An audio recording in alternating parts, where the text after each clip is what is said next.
questões históricas relacionadas ao dogma, isso não tem nada a ver com o magistério não definitivo, tá?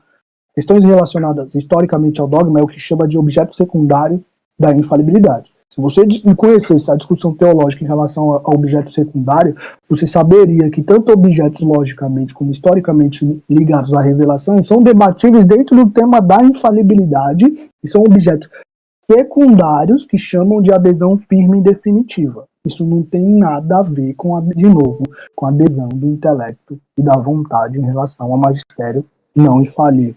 Tá? Tanto essa sua questão de sucessão de papas, o arcebispo Marrone, que é um arcebispo, um teólogo aprovado pelos próprios conciliares, fala sobre a possibilidade de uma sucessão de papas que aceitaram doutrinas não infalíveis e isso não vira infalível. Você está dizendo que uma doutrina vira infalível simplesmente por repetição, você está discutindo a questão da natureza a partir da reiteração. Isso é totalmente equivocado. Tá? Então, primeiro, você fala que o magistério conciliar, você aceita que é não infalível e o magistério não infalível é sujeito ao erro. Depois você diz que você cita teólogos querendo dar a entender, citando erradamente, de que o magistério conciliar é infalível. O magistério conciliar é infalível ou é não infalível? Se é não infalível, ele é passível de erro. Se não é passível de erro, ele é falível, né? Ou ele é infalível, né? Então a gente já não estava discutindo mais sobre o que a Lumen Gentium chama de recepção do intelecto e da vontade. Então a própria Lumen Gentium contradiz o próprio propósito, né? Então ela está estabelecendo um critério de adesão que não faz parte da própria noção de modalidade do magistério. Isso não faz o menor sentido, cara. Então a gente tem que colocar as coisas objetivamente aqui. As coisas objetivas são: o Vaticano II é parte do magistério não definitivo. Se eu estabeleço que uma doutrina do magistério não infalível, como o Vaticano II é passível de erro, e no caso eu acuso isso, algo praticamente de erro, eu não estou condenando, eu não estou caindo contra a indefectibilidade, eu não estou julgando o Papa, porque o erro pode ser julgado diante da verdade, não diante da autoridade hierárquica, porque sim, por isso que existe na teologia clássica, já que você gosta de doutores, o Francisco Soares estabelece a distinção entre probabilidade extrínseca e probabilidade intrínseca. O que é a probabilidade extrínseca? São as autoridades, os mestres que te dão a verdade. Então você é prudente em ser guiado por esses mestres. No caso do magistério, não é só um mestre simples, é um mestre sagrado. E a probabilidade intrínseca são os argumentos em relação a isso. Então você tem essa distinção. A probabilidade extrínseca, ela é revogável num cenário onde não há certeza, no sentido de que você apresenta razões, princípios intrínsecos, que são sólidos o bastante, onde a dignidade ou a autoridade, esse princípio extrínseco, não é suficiente para argumentar. E isso está nos teólogos barrocos, quando discutem a questão da não certeza do cenário onde não está estabelecido algo que é certo, algo que é infalível, tá?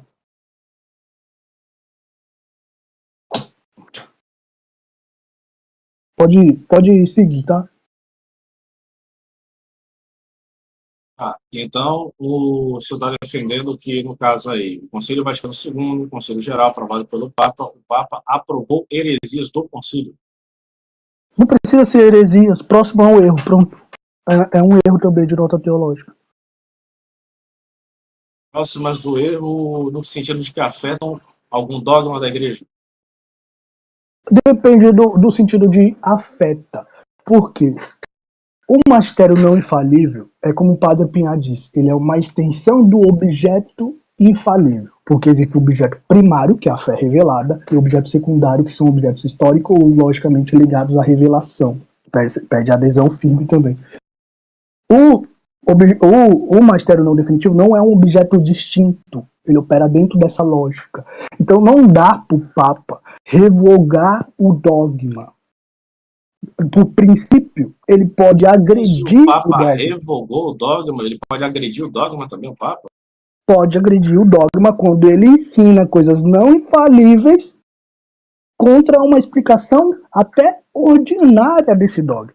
O que isso quer dizer? Quando o magistério não definitivo estabelece explicações sobre o que é o ensino infalível, e o magistério não infalível por exemplo, do Vaticano II, se opõe até a doutrinas não definitivas dos pré-conciliares, ele agride a doutrina.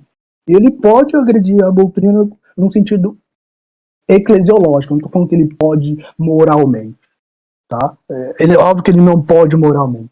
É uma possibilidade eclesiológica, como ocorreu. Então a gente está discutindo os fatos aqui, que ocorreu porque também a igreja dá como se fosse essa possibilidade moral. Existem coisas que são impossíveis na igreja. É impossível um papa promulgar uma doutrina infalível que seja errônea. É impossível que a igreja se apague do mundo. Isso é a indefectibilidade. É impossível que os dogmas sejam falsos. É impossível que o objeto secundário da infalibilidade seja falso. É impossível que Jesus não tenha existido. Existem coisas impossíveis. Existem coisas possíveis. E um magistério não infalível, como inserido no Vaticano II, é possível ter errado, e diante da possibilidade eclesiológica de erro, sem nenhum princípio que estabeleça impossibilidade, a resistência do fiel vem como um guia. E sabe quem fala isso? Não é teólogo modernista luterano, é Lescher. Lescher, pré-conciliar, fala sobre, diante do erro do magistério não definitivo, os prelados deixam de assentir, e isso é parte da assistência divina dentro da igreja. Peraí, o teólogo é luterano? Não entendi. Não, ele não é. O que eu quis dizer é que ele não é luterano, e como você acusou, você acaba descredibilizando minhas fontes muito, em vez de responder a questão objetivamente. Então, ele não é luterano, é um teólogo aprovado pela igreja, um teólogo pré-conciliar. E ele diz sobre a dissensão legítima, a dissensão privada, a suspensão de assentimento, que é um influxo da fé. Okay. Mas essa resistência pública, do forma como os tradicionalistas fazem, para acusar o conselho de herege, o papo separar da comunhão.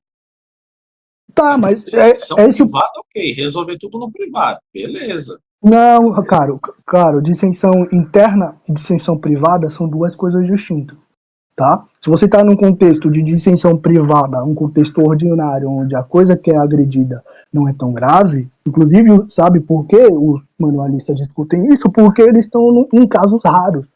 O bispo Fenton, por exemplo, ele fala que isso não acontece uma ou duas vezes na história da igreja. Sabe por que ele está discutindo coisas anteriores, que para ele a igreja sempre se manteve íntegra. Se você está num contexto onde alguém acusa que há um erro generalizado, você não pode falar dissenso privado simplesmente, porque nem os teólogos manualistas dizem que você deve ter um dissenso privado a erro generalizado. Ninguém falaria isso, é impossível que um teólogo fale um absurdo desse, tá?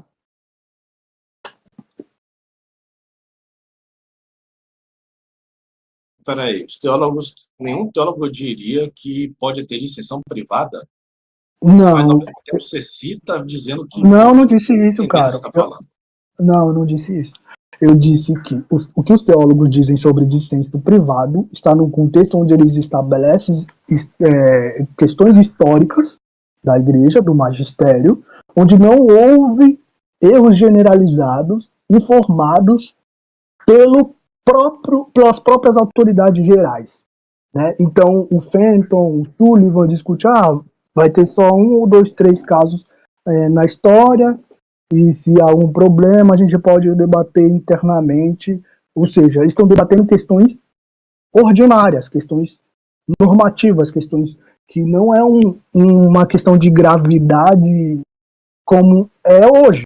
Então, o Concílio Vaticano II, um concílio que promulgue doutrinas errôneas, é algo muito mais geral do que essa discussão privada de suspensão de assentimento interno. E isso nem faz sentido, cara. Você consegue estabelecer e discutir os conceitos que você está utilizando Como você pode chegar num fiel e dizer que um erro grave o concílio, que todo bispo está pregando, o Papa está pregando, você só deve debater internamente com uma criancinha pede uma chupeta pro pai? Primeiro que a maioria dos fiéis nem liga para esse nosso debate aqui, tá bom? Eles não vão Sim, mas eu não. níveis e graus de assinatura. Eles querem saber o seguinte: o fiel mesmo, que tomou na sua vida ordinária, às vezes que nem é alfabetizado, né? Poxa, será que eu vou pro inferno se eu vou na missa nova e se eu obedeço meu bispo ou papa? Nenhum papa ensina que o magistério não definitivo não poderia errar, não poderia cair em heresia. Nenhum papa ensina isso, nem define. Eu nem não falei isso. Tá, não, o que você falou objetivamente é que o Papa teria que definir algo para que minha opinião estivesse estabelecida, mas aonde que o Vaticano II define? Os teólogos que você falou sobre essa questão dos graus de resistência para dizer qual é o norte correto. Tá. Porque até lá é matéria de controvérsia, essas questões. Tá, o norte correto é só se o Papa definir. É só se o Papa definir. Então quem define? Tá, mas no Vaticano II há definição. O próprio Dom Bernard Felley disse, 95% cara, eu não perguntei... da doutrina. Se você rechaça ele inteiro por conta de algumas ambiguidades, os papas já disseram, tem que interpretá-los a tradição. Então mas não tem nada a ver do que eu estou falando. Você disse que o Papa deveria ter que definir para que o que eu estou estabelecendo como provável, como moralmente ilícito, seja adequado. Alguém define... Eu não falei provável ou moralmente ilícito. Eu falei o seguinte: no contexto dos fiéis para saberem o norte de qual desses teólogos está correto, em que grau e etc. Né?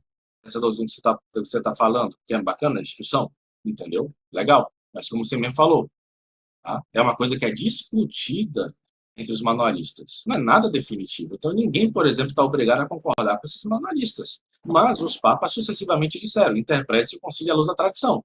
Certo ou errado? Disseram, não disseram? A Profissio Fidei atual, emitida pelo Dicastério, você está pedindo a adesão ao Vaticano II para voltar à comunhão?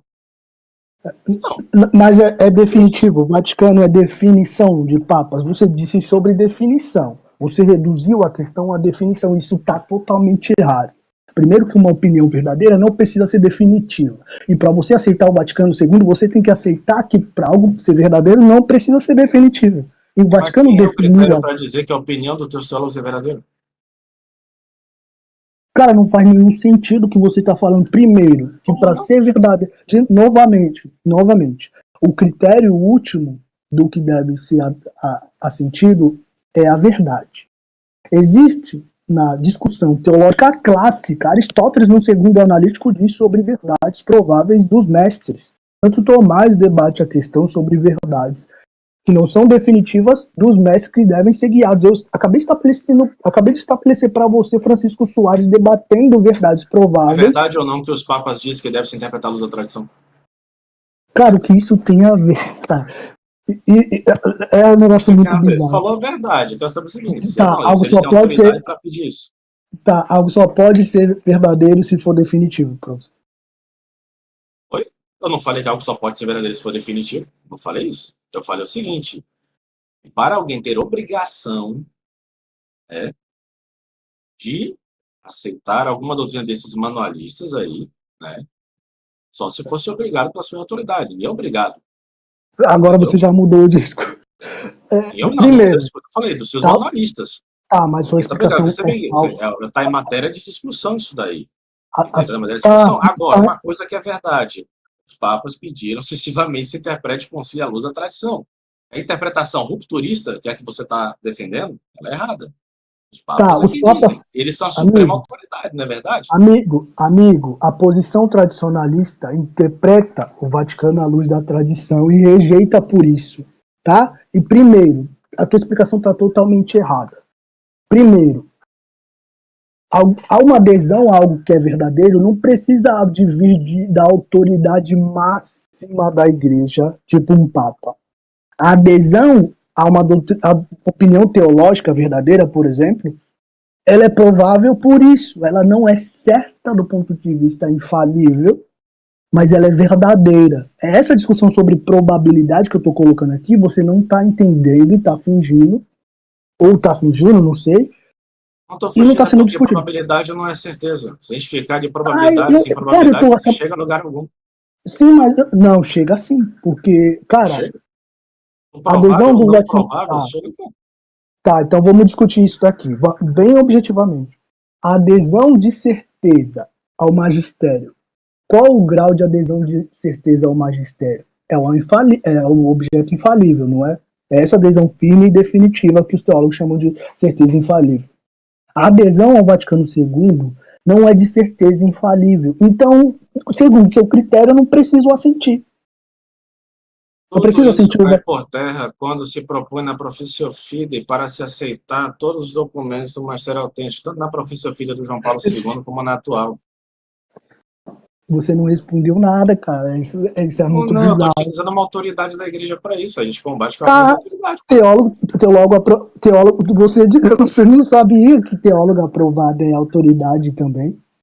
Ou você Se o Papa nunca. discorda dele, se o Papa discorda desse teólogo, ou propõe algo que esse teólogo não prevê, É claro que se falso. prefere o Papa. Isso é falso. Uma opinião teológica diante de uma autoridade máxima, que é, eu acabei de citar de citar alguém, o documento do Sensus Fidei que fala de um superior que é inferior. O documento Rejeita. do Sensus Fidei é a autoridade máxima infalível? Cara, eu tô falando sobre um documento que explica sobre o conteúdo. Você está discutindo, você está reduzindo simplesmente a questão da autoridade jurídica. E não há Mas identidade. esse documento, ele é magistério definitivo? Você sempre torna para essa questão, ou é não definitivo? Porque se não é não definitivo, eu posso muito bem utilizar o seu argumento para dizer o seguinte, olha, eu posso não assistir a ele. Foi você que iniciou essa discussão quando eu estabeleci que a resistência pública é verdadeira, é Se, por boa, exemplo, o e Papa não é o critério para definir o que é a verdade eu não nessas falei que não é o controvérsias, critério. Eu então não todo mundo falei. pode discutir as definições anteriores. Não, isso é falso. Eu não falei que não é o critério. Inclusive, eu estabeleci, você de novo não entendeu, que dentro da explicação epistemológica clássica, a probabilidade extrínseca, que diz a respeito às autoridades, autoridade de um teólogo, e a autoridade máxima, sim, que é uma autoridade magisterial, que são, seus mestres, que são os mestres autorizados, já é uma discussão bem estabelecida. O nome disso é probabilidade extrínseca. A probabilidade intrínseca, que são os argumentos sólidos, eles podem revogar, em certa circunstância, a presunção de verdade a essa autoridade. Você sabe qual é essa discussão? Você sabe que a presunção de verdade a um mestre sagrado, a um mestre, a um superior, é revogável em vista do erro, se esse cenário não é de certeza? Tu está devolvendo Qual uma é pergunta. a data desse autor que fala dessa probabilidade intrínseca? Pelo A amor data de Deus, publicação cara. dele. É só por uma Você coisa, está quero saber a data. macaqueando. Essa é a Você minha está data. macaqueando o debate. Você está macaqueando o debate. Tá bom. Só quero saber o seguinte, qual é a data? Você está macaqueando o debate de forma Não estou muito bizarra. macaqueando, é Acho que para até uma muito... conclusão sincera. Vitor, eu posso perguntar qual é a data do autor? Uma autoridade oficial é sempre infalível. Você pode perguntar, mas ele só tem o dever de responder Eu posso se perguntar for para ele, pertinente.